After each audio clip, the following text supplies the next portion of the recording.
Hi everyone, and welcome to this raw and unedited channeling of the energies which we are finding ourselves in this season of fall. As I have gotten into this season and have felt the energies, I thought that I needed to make a follow-up video for my Venus retrograde in Scorpio, and I thought that I would just go over some of the overarching themes and energies which have come in during this season, as it is going to be a very scorpionic fall. So many transits happening in Scorpio, and so many water transits as well in Pisces especially, but we will be having the moon in Cancer forming a few grand water trines this season, and we will be seeing so many changes happening within and happening around us as we start to embrace new concepts in our life and start to see transformation coming about perhaps in some unexpected ways. First off though, Keen.com was kind enough to sponsor this video as well as a follow-up to the Venus retrograde video, and I'm so appreciative for that. It really is so helpful. Their service is really wonderful. Basically, you can go to their website, which I have linked below in the description box as well as on screen right now, and through using my link, you can get a session with a psychic and intuitive immediately at the really low cost of only $1.99 for your first 10 minutes. And again, you get that through using my link, which they provided me, again, on screen and in the description box below. Again, I highly recommend that you check them out and at least check out the link below, click over and see it, because it's really a convenient service because you can have access to a consultation immediately and you can talk about any subject in your life, topics ranging from like health, career, relationships, really anything that's coming up. So again, check that out if you have the opportunity. So much thanks to them for sponsoring this follow-up video. Anyway, everyone, moving on with the topics of the energies that we are facing in fall.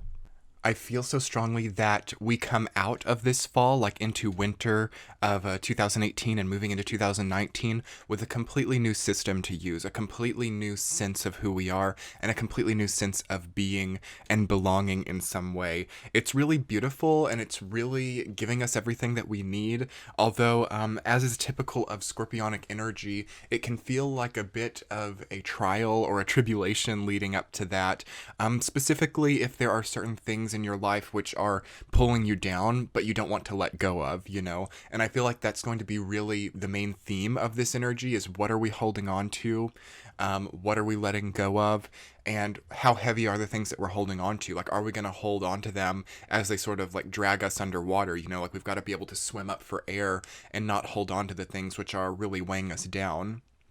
Because I feel that air is very thick during this season. There's not a lot of air energy, not a lot of Libra, Gemini, or Aquarius.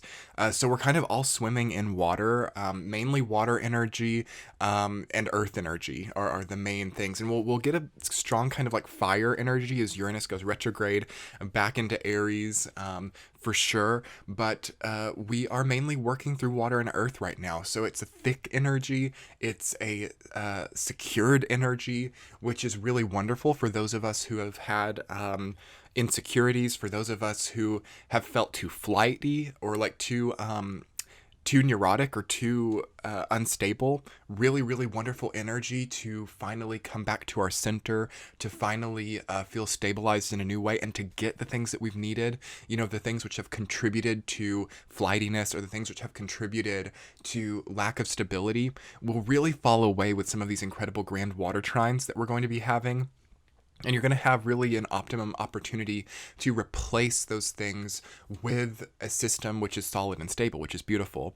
But for those of us who have been being very weighted or very solid, very structured in our lives, this can feel a bit heavy because there can sort of be a sense of, where is the lightness? Where is the easiness? I've been working really hard. I've been putting all this effort in, but things still feel heavy and hard to move through. It's an innate and necessary part of the journey. It's an innate and necessary part of the path that you're on right now to see that, yes, you've worked really hard. Yes, you've had a structure. And maybe things don't just naturally resolve. Maybe there's a need to use those structures for what they're built for, which is to really get you through anything that could be difficult. So before I get too deep and anchored into the intuitive messages relating to this energy, I want to kind of sum up some of the specific transits that are happening and what is making this season of fall so heavy and so scorpionic, actually. So as we all know, we've been having Jupiter in Scorpio for all of 2018. It's going to be changing sign on November 8th. So November 8th, Jupiter moves into Sagittarius. What an incredible, incredible transition, although it's kind of an explosive energy as well. As you know, we're having Uranus moving back into Aries and then Jupiter moving into Sag. So this autumn and fall season will take on a very like fiery, watery, earthy outlay, and it's going to be very catalyzing for sure. But for the rest of the month of October, we have Jupiter moving really quickly through those last degrees of Scorpio, and it's kind of like running really fast, you know, like it's ready to get into Sag. So especially for those of us who may have, you know, Scorpio placements during late degrees of Scorpio, big changes, big expansions, big injections of energy. So how are we channeling that energy? How are we working with that energy? And then, of course, as most of us know, as I did a video on this recently, we have Venus retrograde in Scorpio, and it will be moving back into Libra and then, you know, going direct again in Scorpio in November. And, you know, having Jupiter and Venus in Scorpio energy is benevolent in a way, but it's been kind of hard and kind of overwhelming just because it's such an expansion of energy, and Venus is also debilitated traditionally in Scorpio. So the fact that it's going retrograde and it's debilitated makes sort of Venusian concepts of life, you know, enjoyment, love, indulgences, easiness, luck, you know, especially with Jupiter and Scorpio too. Those types of things become a little bit skewed with that energy. For sure. And then also tying the fact that we have Scorpio time coming on, you know, Sun moving into Scorpio at the end of October, Mercury moving into Scorpio, to the point where we have Jupiter, Mercury, Sun, and Venus in Scorpio. And then Mercury will move into Sag towards the later in November and then go retrograde back into Scorpio. Okay, that's going to be kind of an interesting, crazy thing. Like, you know, right after Jupiter's changing sign, we'll have like Mercury go back in and retrograde over the points that Jupiter just passed. And then, of course, the Sun will be, you know, doing its thing, moving through Scorpio. And at the same time, we have like Neptune and Chiron in Pisces and the Moon and nodes in Cancer. You know, the nodes in Cancer and Capricorn. So we have this incredible like water trines that start to build up, and they're building over the entire month of October, these water trines, but they're only complete when you have something in Cancer, which can only at this point in time be the Moon or the nodes. So we will have a strong water trine on October 29th, October 30th, and then again, I believe it's on November 8th, but I will put that, I'll put all of this in the description box, by the way, an outline of all of these specific transits with the specific dates, just to make sure I'm not off with what the specific dates are. But yeah, it's just so much water energy to be having, especially since we're having a bit of a flare of fire energy come in. You know, Uranus goes back into Aries, Jupiter moves into Sag. It kind of creates steam, you know, and it's way more water than it is fire. So the fire energy might be feeling a little bit upset. So there's just a lot of reactive energy and reactive potential. And definitely don't doubt the power of like Neptune and Chiron in Pisces, and that water energy there. That's a really big deal too. I feel, as I'm kind of transitioning back into like intuitive messages, and I'm feeling like, watch out for hurricanes, watch out for any type of water or storm. You know, like flash flooding. There could be like natural disasters relating to water, undoubtedly, and relating to like boundaries, you know, like borders or levees or anything which deals with, you know, a Saturnian concept of blockage, like blocking, you know, like blocking the water from the land, like those types of things will be very delicate during this time. So definitely be mindful of what you're doing during storms, or, you know, are you in a hurricane type of territory? It might be good to have a good plan in place, like what you do if something like that gets intense. Very hurricane oriented energy for sure. Anyway, as for other like physical messages, you know, yeah, we might have some storms, we might have water-related natural disasters, even potentially like tsunami, or I don't want to say like situations like the Titanic, or situations like plane crashes into water. I'm not going to manifest anything like that, not that I could, you know, but you have to be careful. You know, we get an influx of fire energy, which to me says like engines, and says, transportation, as well as Mercury going retrograde from like a fire back into a water sign. Watch out for modes of transportation that go by water. Very likely that you'll be totally fine. You know, so many flights and ships and stuff happen every day, and we're all fine. But I do feel that there will be something possibly in the headlines about that. Anyway, moving into some of the more spiritual aspects again of this transit, I'm going to kind of go in chronological order of the configurations which are happening and speaking about them specifically, moving through the season. So I already spoke about Venus retrograde in Scorpio. You can find that video in the description box below, as well as in the top right-hand corner of this video. So that information is already there, as well as Jupiter in Scorpio. I've made specific videos about those energies. What do I feel that Scorpio season tells us this time around? I think that the sun in Scorpio, especially for people with like water placements or like a Taurus placements in their chart, it is a matter of matching the expansion that you've had within with the expansion that you've had externally. So we've kind of had a difficult time with Jupiter in Scorpio, more difficult than I expected when I initially channeled that energy, because I think what happened is Jupiter moved so quickly through most of the degrees of Scorpio, and then it had a very long retrograde. It moved up to like 22 degrees, then retrograded back, and then went forward again. And I feel that it was like very excited. I feel Jupiter to have been very excited to get back to Sagittarius, specifically in this in this transit that it had throughout the 12 signs, and it was like very upset to get pulled backwards in Scorpio, because it was like almost there. It almost got all the way through Scorpio. It's like it would have preferred to have had the retrograde at earlier degrees of Scorpio. It just got so close, and then it got pulled back. So I feel that a lot of us also had this. We got so close to something, like we got so close to being where we wanted to be, or so close to meeting the goal that was at hand, and then we got pulled backwards, and we had to redo everything, really take things from the ground up, really fortify and strengthen the foundations of our lives. And that kind of happened in a roundabout and for some people toxic way, as the Jupiter and Scorpio energy can be so potent that it becomes toxic. So, having to deal with toxic or narcissistic people who are unyielding to you became, especially if you had like Jupiter transiting a relationship house, or if you had like natal Venus in Scorpio or something, really having to deal with nasty people was a part of that, but it was not for no reason. It was not for just to punish you or just to give you bad karma or something. It was to strengthen the foundation, to perhaps make you feel so alone that you had to become strong for yourself and not be distracted by other people's ramblings, distracted from the problems within yourself, distracted from your own health by perhaps a false sense of security. So the beautiful thing about this Jupiter and Scorpio energy, and I feel that the Scorpio time, sun moving into Scorpio at the end of October really solidifies this and shows this.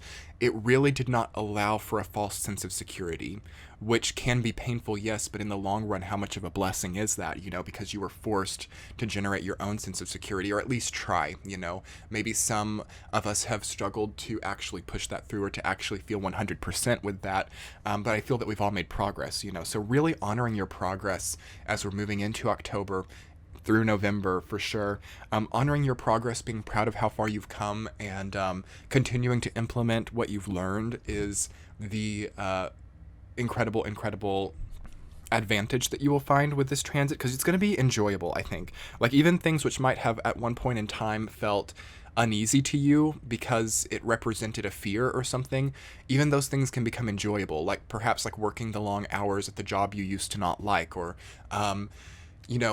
having to face something alone. Like, that used to be scary, but now it becomes enjoyable in a new way. For some of us, it even represents like a new height in relationships. You can see that through all the work that you've put in, throughout the loyalty that you have preserved, your relationship reaches a new height because it's been tested. I feel like most love relationships have been very tested over the last few months, and if you've come through still with that person, it does speak a lot. It speaks very highly of what you're willing to go through. And then for those of you who have not come through, maybe you're single, or you've had to cut a lot of people off or disconnect from many people, what can you now give to yourself to fill that void? What can you now give to yourself to expand? Because it's like there are these layers, and this is the image that I see with the configurations which are happening. There are like these layers to our personalities, these layers to our energies. And I feel that the Jupiter and Scorpio energy really came in and expanded the very bottom layer. And it's like the very bottom layer expanded past the outer layers, and it created a sort of distortion energetically, where the bottom layers are bigger than the surface layers. And this sort of creates a disorientation, I feel. So we might be feeling a little bit disoriented towards ourselves, disoriented towards normal daily tasks, and what we have to have, especially for Scorpios, or especially for people with a late degree fixed sun sign, or a late degree strong water placement in their chart, strong water houses. You have to have Jupiter complete this Scorpio time, get all the way up to those late degrees, to where these surface layers can be expanded past the inner layers once more. So yes, there is something very deep and psychological about the energy which comes forward, but interestingly enough, I feel that it is observed and it is validated by very surface level things. We're healing the surface now, and that's an interesting thing about this Scorpio energy this fall, as it's so accumulated, so concentrated, that all of the deep things that we've been doing for this entire year with Jupiter and Scorpio become about the surface now. And this is such an interesting thing about Scorpio energy that I've never quite realized before. We all think of it as such a deep and psychological energy. Of course it is. We think of it as the deepest, most potent layers of our existence. But when it gets fixed within, when it gets resolved within, it can then focus itself to the outside layers. So yes, you can change your appearance, you can change your home, you can change the external aspects of your life. You can create more healthy environmental surroundings, and through these like really small efforts towards the surface and towards the outside, it clicks the overexpansion of the inner layers back into a place which they have never really been able to have before, or back into like placement. I feel like chiropractic adjustments, like the vertebrae gets pushed back into place through like these surface level transformations which we start to experience in this month. Okay, so on top of that, I think the warning area of this energy, or things to watch out for with this energy, is specifically the opposite. Watch out for over prioritizing depths. Watch out for pushing too far with things. I spoke about in Scorpio's October 2018 reading. I'll link that below as well. Gosh, I'm gonna have so many things linked below. I mentioned about how like Scorpionic people can kind of like hook people. Like they kind of like get into the depths and they like hook them and like pull them in. Like you really latch onto something really deep in someone, so it makes them kind of attached to you in an unhealthy way. Watch out for that. And that's a message for everyone. This isn't a video just for Scorpio. This isn't a video just for a certain sign, because everyone's going to be affected by this. Certain people maybe more so, depending on their transits and their natal configurations in their chart. But this is a video for everyone, because this energy has become so expanded with all of these planets here. So we're all kind of Scorpios this fall. Everyone is kind of a Scorpio. Everyone's kind of a Pisces in a way. Not completely, of course. But it's so strong. It's so concentrated. And that also has to do with how we're collectively connecting consciously as well. But that's another subject. We're all kind of Scorpios and Pisces, and we are all having to watch out for hooking people, getting into people's inner layers, hooking them, pulling them in, and making them attached in odd ways. Also, watch out for worst case scenarios. Watch out for like a hypochondriac type of nature as well, because Scorpio can become a bit paranoid with so much emphasis, so much energy. Be true to yourself. Be true to what you need. So if you're having like a health problem, or, if you fear that you're being cheated on, these like worst case scenario things, and it's not just like a minor health problem, or it's not just like someone being slightly unhappy in a relationship. It's like these big things like, oh my gosh, I'm going to die, or, I've been cheated on like 19 times in this relationship, things like that. And not to say that those things can't happen. Those things can happen for certain people.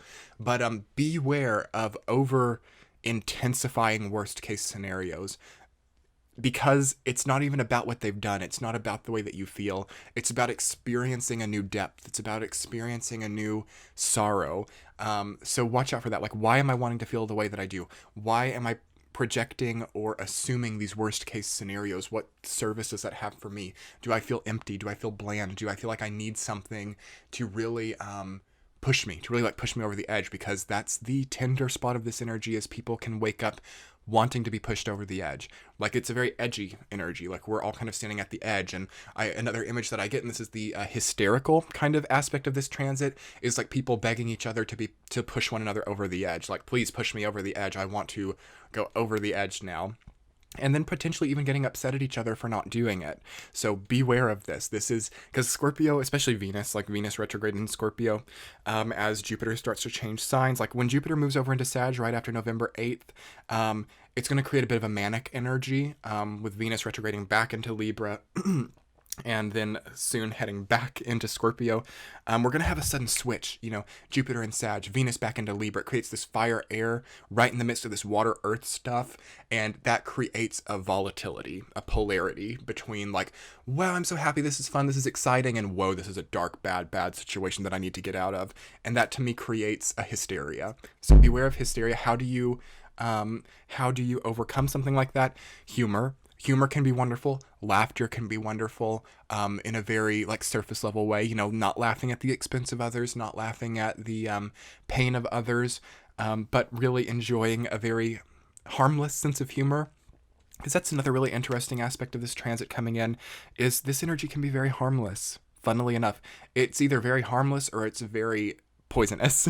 And that kind of depends on what you want or what you need. So I would recommend moving further into the fall. We're pretty strongly planted in fall now, but especially as the leaves start turning colors, and of course this is, I guess, geared towards Northern Hemisphere, but it could be applied to anywhere, as the leaves start turning colors, how have you healed? How can you find humor in certain things? Like, it's going to be important to notice an environmental, nature-oriented change along with your inner change, and letting the external situation exceed the internal situation, move past the internal situation, because we've all kind of internalized things so intensely that it's become a bigger deal than the outside, which has created a distortion in most people's lives. So it's very deep. I know it's very deep, very complex, very psychological and energetically psychological, we could say. But what a beautiful time to know how you feel about yourself, to know how you represent yourself, to change your aesthetic. Not a terrible time to make changes, to transform. It's going to be a lot easier than you think that it will be. To also heal like long-term health problems, very easy with this energy, as it's just very prone to transforming and very prone to clicking into place, like a Rubik's Cube clicking into place. That's also an image that I see for this transit. And ultimately, some of the most potent things are the grand water trines that are happening. We're also going to have a grand fixed cross on Halloween, which I will be making a specific video about, so I won't speak too much on that here. But these water trines, things can be easy. Things can fall into place. I'm preferring that over like more crosses or more T-squares, those will happen, but not as frequently as the trines. So things falling into place, things fluidly shifting, things flexibly and adaptively connecting is the energy of this, which is an interesting association with such pointy, sharp, and, sometimes fuzzy Scorpio energy. So blending that and realizing that pointy, sharp, and even painful aspects of life can make things easily fall into place, allowing that connection to be you and to precede you and to not get too discouraged right now is the main theme. But yes, I will list below in the description box some of the main themes of this transit. Again, so much thanks to Keen.com for sponsoring this video. You, again, can click the description box below to check their service out. And your subscriptions and likes and comments are so helpful. If you get the opportunity to share this video with someone who you feel could benefit from it, I would so appreciate that. And I hope that you have found some wisdom and enlightenment here and illumination. Anyway, everyone, much love, and we'll be talking soon. Good luck. Bye.